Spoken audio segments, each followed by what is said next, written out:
오늘 오후에 함께 볼 말씀의 제목은 무너진 돌담을 세우고 라는 제목으로 여러분들과 하나님 말씀 나누도록 하겠습니다. 특별히 오늘 저 여러분들이 읽은 잠언 24장 말씀은요, 성경에서 게으름을 지적하는 아주 유명한 말씀 중에 하나입니다. 그래서 대표적인 말씀이 바로 그거죠. 우리가 방금 읽었던 말씀대로 33절에 보면 내가 좀 더 자자, 좀 더 졸자, 손을 모으고 좀 더 누워있자 하니.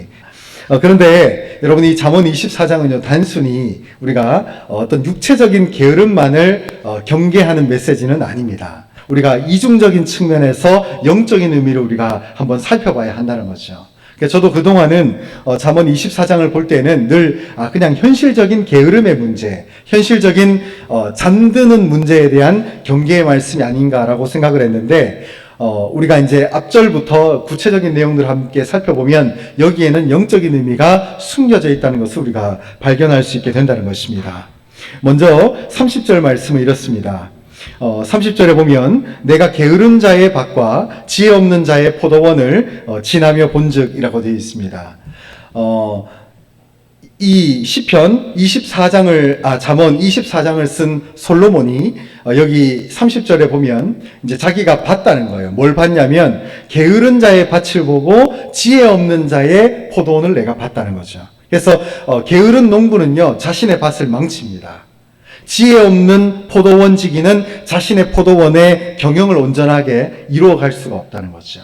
그래서 현실적인 육적인 게으름과 또 영적인 측면에서의 지혜 없음을 우리가 함께 부합해서 생각해 봐야 한다는 것입니다. 새벽에 잠언 강해를 쭉 하고 있습니다만은 이 잠언 말씀은요 단순히 잘 먹고 잘 살고 지혜 있게 살아라 이런 말씀이 1차원적으로는 싹 깔립니다. 그러나 그 위에 지혜라고 한다는 것은 하나님을 아는 영적인 지식, 그리고 하나님께서 우리의 삶마다 날마다 공급해주는 영적인 의미들을 우리가 붙들며 살아가야 한다는 것을 이 잠언 말씀 우리에게 지속적으로 보여주고 있거든요. 그래서 그런 과정 속에서 여러분 이 30절이 만약에 육적인 게으름만을 지적했다고 한다면 내가 게으른 자의 밭을 지나며 본죽이라고 하고 끝나면 됩니다. 근데 놀랍게도 육적인 게으름인 게으름, 그리고 영적인 게으름이라고 할 수 있는 지혜 없는 자의 포도원을 내가 봤다는 것을 우리가 보면서 이것은 두 가지 의미를 지니고 있다는 것을 단번에 알아차릴 수 있게 된다는 것이죠. 그래서 이어지는 31절에 이렇게 되어 있습니다. 우리 31절을 같이 읽겠습니다. 시작. 가시덤불이 그 전부에 퍼졌으며 그 지면이 거친 풀로 덮였고 돌담이 무너져 있기로. 제가 세 가지 단어를 파란색으로 표시를 했죠. 가시덤불, 거친 풀, 돌담. 여러분, 우리가 방금 봤던 게으른 자는요, 자신의 밭에 돌담이 무너진 걸 가만히 내버려 둔다는 것이죠. 이 돌담이라는 것이 어떤 의미가 있냐면 옆에 있는 밭과 내가 가지고 있는 이 밭의 경계선을 무너지지 않도록 세운다는 겁니다. 그래서 이것을 영적인 의미로 우리가 어떻게 접목해 볼 수 있냐면 우리가 세상으로부터 영적인 돌담을 세운다는 것이죠. 그래서 내가 영적으로 분리되는 겁니다. 여러분, 우리가 예수 믿는 신앙을 세상의 영역과 예수 믿는 신앙을 함께 부합해서 보는 자들이 아니라는 거죠. 우리는 영적인 돌담을 세우셔야 됩니다. 이것은 세상으로부터의 고립을 얘기하는 것은 아닙니다. 구분을 짓고 분별을 하라는 거죠. 그래서 성경에서도 보면 너희가 영을 분별하라라고 얘기를 하잖아요. 영을 분별해야 됩니다. 예수 믿는 자는 시대의 흐름을 분별해야 되고 시대를 분간할 수 있는 영적인 눈을 가진 자가 된다는 거죠. 바로 그것을 상징적인 단어로 돌담을 세우라는 거죠. 그래서 돌담이 무너져 있으니까 돌담을 세우라. 또 두 번째가 뭐냐면 거친 풀로 덮여 있었다는 거예요. 이거는 관리를 안 했다는 거예요. 여러분, 거친 풀이 뭡니까? 여러분, 잔디는요, 제가 예전에 정원을 이렇게 관리하는 일을 잠시 한 적이 있었는데 그때 보면 잔디는요 참 여려요. 잔디는 예쁘게 다뤄줘야 됩니다. 존귀해요. 그래서 제가 나중에 이제 정원 이렇게 돌보는 일을 하다 보니까 잔디 한 풀이 이렇게 하나 올라오는 게 엄청난 노력과 땀방울이 필요합니다. 깎아줘야 되고요, 좋은 것을 심어줘야 되고 적정 수준에선 또 의외로 밟아줘야 돼요. 가끔 어떤 공원에 가면은 잔디를 이렇게 조성했다고 들어가지 마시오라고 되어 있는데 그렇지는 않습니다. 가끔 잔디를 물론 과감하게 잔인한 힘으로 짓밟으면 이렇게 비비듯이 밟으면 잔디는 다 죽어버리는데 적당한 힘으로 살짝 밟아줘야 돼요. 그래야만 이 연약한 잔디가 이 땅에다가 지면에다가 뿌리를 내릴 수 있고 또 어느 정도 밟혀 있는 밟힘을 경험한 잔디가 올라올 수 있거든요.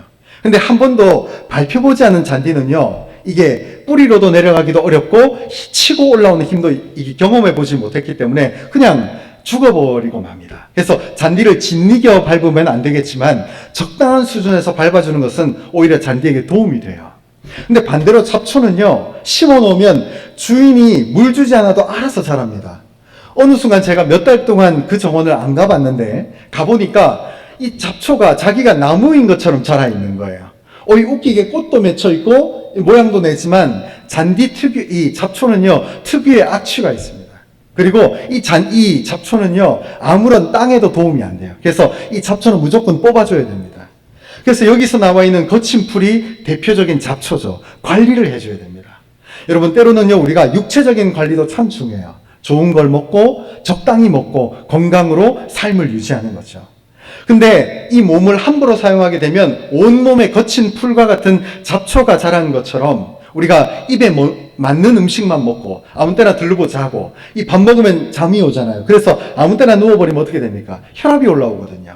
그러니까 이런 부분들에 대해서 우리가 경계심을 가지고 우리의 몸을 가꾸는 것처럼 영적인 것도 마찬가지입니다. 기도를 해야 됩니다. 우리가 때로는 영적인 관리를 안 하는 분들 가운데 이 기도 한 방이면 다 해결된다. 내가 평생 기도 안 했지만 내 죽기 3분 전에 주님 앞에 나간다. 이런 분이 가끔 있거든요. 우리에겐 없지만 그런 분들은요, 영적으로 내 영적인 밭에 거친 풀이 자란다고 하는 것을 우리가 알지 못해요. 여러분, 우리는 주님과 동행하는 자가 되어야 된다는 것이죠. 그래서 우리 인생에 숨겨져 있는 거친 풀들을 뽑아내야 된다는 것입니다. 그리고 마지막으로 31절 초반에 나와 있는 가시덤불이에요. 이 가시덤불은 인생의 환란입니다. 그런데 돌담을 제대로 세우지 않고 평소 거친 풀을 관리하지 않으면 어느 순간 이 게으른 농부 입장에서는 가시덤불이 왔을 때 감당이 안 됩니다. 평소 이 잔디와 내가 소유한 이 밭이 어떤 영적인 상태를 가지고 있는가를 잘 점검할 때만 인생의 가시덤불이 올 때에 해결할 수 있는 것이지, 어느 순간 얽혀있는 그 가시덤불을 내가 손댄다? 게으른 농부의 입장에서는 불가능하다는 거죠.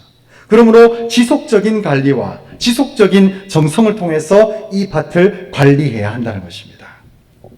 그래서 27절에 보면 이렇게 되어 있습니다. 내 일을 밖에서 다스리며 너를 위하여 밭에서 준비하고 그 후에 내 집을 세울지니라. 이것도 방금 봤던 31절 말씀과 역으로 우리가 볼 수 있습니다. 이게 뭐냐면 여기 나와 있는 이 27절 말씀은 좀 읽으면 어색하고 이게 뭘 얘기하나라고 생각할 수 있는데, 27절에서 말하는 이 사람은요, 자기의 집을 세울 계획을 하는 사람입니다. 근데 문제는 뭐부터 준비해야 되냐면 집부터 사면 안 돼요.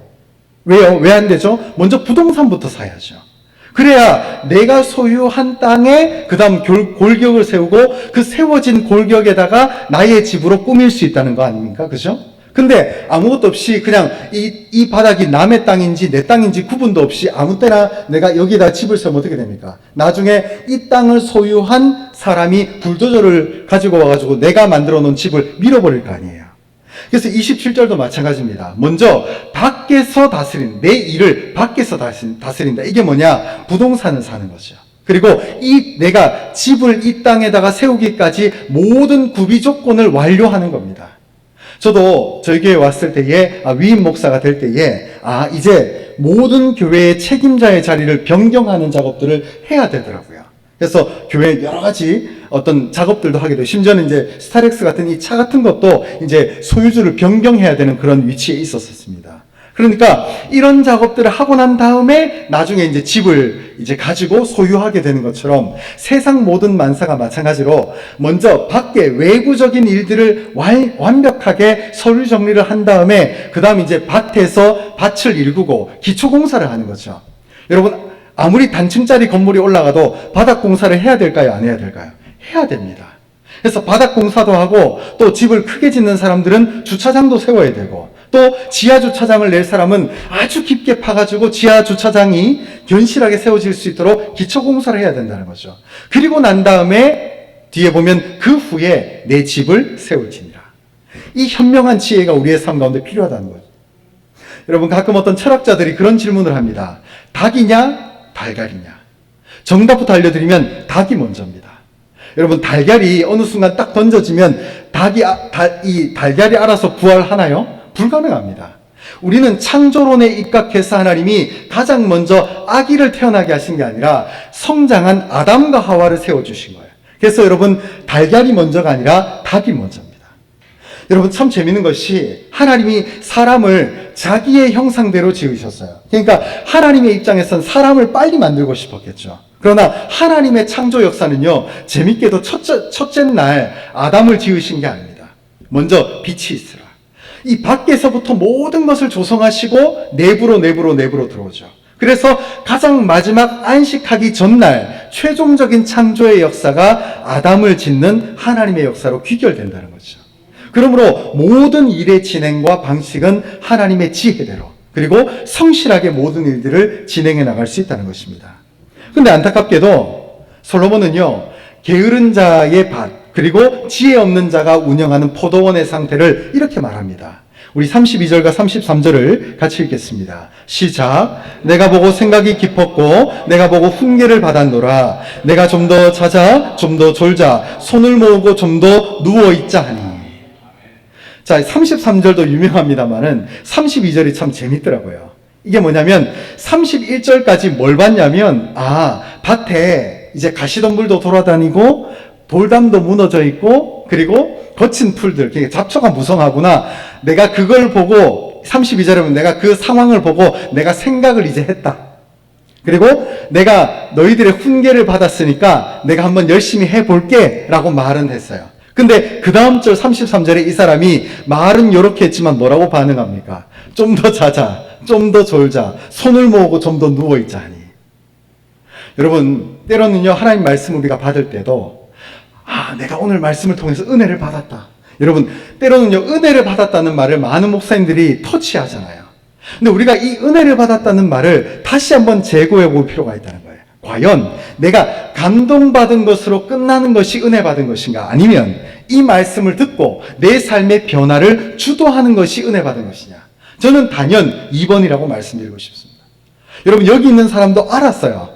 32절에 보면 내가 보고 생각을 많이 했고 내가 훈계를 받았다. 너희가 내 밭에 지금 돌담도 무너지고 거친 풀도 많고 그리고 가시덤불이 나뒹구는 것을 내가 봤다. 문제가 뭡니까? 33절에서 도루묵기라는 거예요. 내가 좀 더 자자, 좀 더 졸자, 손을 모으고 좀 더 누워있자 하니까 안 되는 거예요. 안 되는 거예요. 그래서 최종적인 이 말씀의 결론이 어떻게 귀결됩니까? 34절 제가 한번 읽어보겠습니다. 내 빈궁이 강도같이 오며 내 곤핍이 군사같이 이르리라. 참 이게 무서운 얘기입니다. 그래서 육체적인 게으름도 빈궁과 곤핍이 오겠지만 영적인 것도 마찬가지입니다. 심판의 때가 온다는 거예요. 여러분, 우리의 영성을 게을리 하시면 안 됩니다. 여러분, 우리의 영성도요, 밭을 가꾸셔야 돼요. 거친 풀이 있진 않은가? 혹시 세상과 이 예수 믿는 신앙의 혼합을 통해서 내가 지금 영적인 분별력이 무너져 있는 것은 아닌가에 대한 돌담을 관리하셔야 돼요. 그리고 내 인생에 가시덤불이 나타났을 때에 이 가시덤불을 하나님 앞에서 어떻게 처리할 것인가? 이 영적인 선택과 판단이 우리의 심령을 강권하여서 거룩하고 아름답게 우리의 밭을 만들어 간다는 것이죠. 물론 우리의 노력도 있습니다만은 하나님의 역사가 있습니다. 그래서 우리는 걱정할 필요는 없고 하나님의 인도하심 가운데 우리가 성실하게 하나님의 뜻을 추구하며 나아가면 된다는 것이죠. 여러분들의 돌담은 어떠십니까? 잘 세워져 있나요? 여러분들의 삶의 인생의 영혼의 밭에 혹 거친 풀로 뒤덮여 있는 분은 안 계신가요? 아니면 여러분들의 인생에 가시덤불이 지금 움직이고 있는데 그 가시덤불 앞에서 좌절하고 슬퍼하고 계신 분은 안 계신가요? 여러분들의 삶 가운데 하나님의 살아계심을 믿고 하나님께 그 문제를 맡기시고 이제라도 조금씩 돌담을 세우고 그리고 거친 풀을 뽑아내고 그리고 인생의 가시덤불을 해결해 나갈 수 있는 우리 모두가 되시기를 주님의 이름으로 소망합니다. 결론의 말씀을 드리겠습니다. 첫 번째는요, 무너진 곳을 다시 세워야 합니다. 이사야서 61장 4절은 이렇게 말합니다. 우리 같이 한번 읽겠습니다. 시작. 그들은 오래 황폐하였던 곳을 다시 쌓을 것이며 옛부터 무너진 곳을 다시 일으킬 것이며 황폐한 성읍 곧 대대로 무너져 있던 것들을 중수할 것이며. 아멘. 여러분들의 무너진 곳이 있다면, 오래 황폐된 부분이 있다면 올 한 해에 다시 이렇게 세워지는 능력의 역사가 나타나기를 주님 이름으로 소망합니다. 그리고 두 번째는요, 무너진 돌담을 세우고 거친 풀을 뽑고 가시덤불을 치워야 한다는 것이죠. 아까 읽었던 31절 말씀이죠, 그죠? 가시덤불이 그 전부에 퍼졌으며 그 지면이 거친 풀로 덮였고 돌담이 무너져 있기로. 그래서 우리는 이 작업들을 해나가야 된다는 것입니다. 이것이 단순히 육체적인 현실적인 우리의 노력과 게으른 부분도 있지만 영적인 바도 똑같습니다. 여러분, 영적인 영성을 게을리하지 마시기 바랍니다. 물론 잘하고 계시겠지만 더 열심히 나아가며 하나님을 더 가까이 할 수 있는 우리 모두가 되시기를 소망합니다. 그리고 궁극적으로는 중요한 세 번째 결론의 말씀을 함께 보고자 합니다. 특별히 다윗의 무너진 장막을 하나님께서 일으키신다는 겁니다. 아모스 9장 11절에 보면 이렇게 되어 있습니다. 그날에 내가 다윗의 무너진 장막을 일으키고 그것들의 틈을 막으며 그 허물어진 것을 일으켜서 옛적과 같이 세우고. 여러분, 이게 무슨 얘기냐면 아모스 선지자를 통해서 다윗의 후손, 다윗의 피에 흐르는 그 후손을 하나님께서 지명하여 부르시고 세우시겠다는데 그게 누굽니까? 예수 그리스도죠. 다윗의 자손 예수 그리스도. 그래서 하나님께서 아모스 선지자를 통해서 아직 예수님이 이 땅에 오기 전에 다윗의 무너진 장막을 일으키겠다. 지금 이 아모스 선지자가 활동하던 이 시대는요, 다윗의 자손들이 힘을 못 쓰던, 그래서 왕들이 외가 이방 열왕들에 있어서 굉장히 짓밟히던 그런 시대였습니다. 근데 그 상황 속에서 하나님이 다윗의 왕권이 빛나던 그 시절을 다시 한번 내가 회복시켜 주겠다. 이것은 예수님의 초림을 얘기하기도 하지만 여러분, 예수님의 초림이 예수님이 이 땅에 왕으로 오신 게 아니잖아요. 그때 당시에는 고난받는 어린 양, 우리의 대속주로 오셨죠. 그래서 최종적인 마지막 그림이 되는 재림의 예수 그리스도를 예측하고 지금 아모스 선지자가 하나님의 영감을 받아서 주님의 초림과 주님의 재림, 그래서 만왕의 왕으로 오실 예수님이 다윗의 자손 예수 그리스도로 오실 것을 언젠가 말해주고 있다는 것입니다. 왕으로 오실 예수 그리스도. 이와 관련해서 사도행전 15장 16절도 마찬가지입니다. 이후에 내가 돌아와서 다윗의 무너진 장막을 다시 지으며 또 그 허물어진 것을 다시 지어 일으키리니. 그래서 많은 사람들은, 많은 유대인들은 예루살렘 성전이 무너졌으니까 이게 지금 예루살렘 성전의 건물을 회복하는 거구나 이렇게 생각했습니다. 아닙니다. 만왕의 왕이신 왕권을 가지신 예수님이 이 땅에 오셔서 이 세상의 권력자, 이 세상에 영적으로 부패한 세력, 하나님의 말씀에 대항하는 자들을 하나님이 친히 밟으실 것을 예언하고 있다는 것이죠. 그래서 뒤에 보시면 이것을 해석해 보면 다윗의 무너진 장막은요, 다윗의 혈통을 타고난 그 왕권을 회복하게 될 내가 일으키니, 즉 예수 그리스도가 나타날 것을 예견하고 있다는 것입니다. 여러분, 지금 우리가 살고 있는 이 시대의 영성은요, 어떻게 보면 하나님 나라에서 이루어질 그 영성에 비하면 완전한 모습은 아닙니다. 그러나 주님이 이 땅에 다시 오실 때에 우리가 믿고 있는 이 예수가 왕으로 오시는 것을 보게 될 거라는 거죠. 그리고 그때가 되면 우리가 이 땅에서 흘리고 있는 이 모든 눈물을 닦아주시고 우리의 모든 서름과 우리의 막막함을 해결해 주실 그분이 이 땅에 오신다는 것입니다. 그분의 무너진 장막을 일으키고 다윗의 허물어졌던 그 영적인 성전을 일으켜 세운다는 거죠. 그래서 여러분, 제가 신약 성경에도 보면 다윗의 무너진 장막을 일으킨다라고 할 때에 실제로 다윗이 하나님을 위해서 성전을 지으려고 기도했잖아요. 서원을 했잖아요. 그러나 그때 당시에는 주님이 뭐라고 얘기를 했냐면 네가 손에 피를 많이 흘렸다는 거예요. 그래서 어떤 사람들은 다윗이 전쟁을 많이 했기 때문이라고 다윗의 기도를 조금 다윗을 비판적으로 보시는 분들도 있습니다. 그런데 하나님은 다윗의 열망을 기쁘게 받으셨어요. 그래서 눈에 보이는 가시적인 건물은 그의 아들 솔로몬이 지었습니다만 영적인 하나님의 참 성전이 이 다윗의 고백으로부터 올 것을 예견하고 그 다윗의 서원을 기뻐 받으셨다는 것을 우리가 나중에 예수님과 함께함을 통해서 예수님의 탄생과 예수님의 다시 오심을 통해서 그 다윗이 여호와의 성전을 짓고자 하는 열망이 완성되어졌다는 것을 성경에서 말해주고 있다는 거죠. 그래서 기가 막힙니다. 여러분, 그러므로 우리가 지금 당장 어떤 하나님의 영적인 일을 위해서 기도한다고 해서, 그래서 그것이 설령 하나님이 이루어지지 않게 한다고 해서 너무 섭섭해하지 마십시오. 하나님이 우리의 갈급한 갈증을 들으시고 언젠가 하나님께서 우리의 이름과 우리의 서원과 우리의 갈급함을 반드시 하나님의 방식으로 우리의 이름을 드높여 주실 줄 믿는다는 것이죠.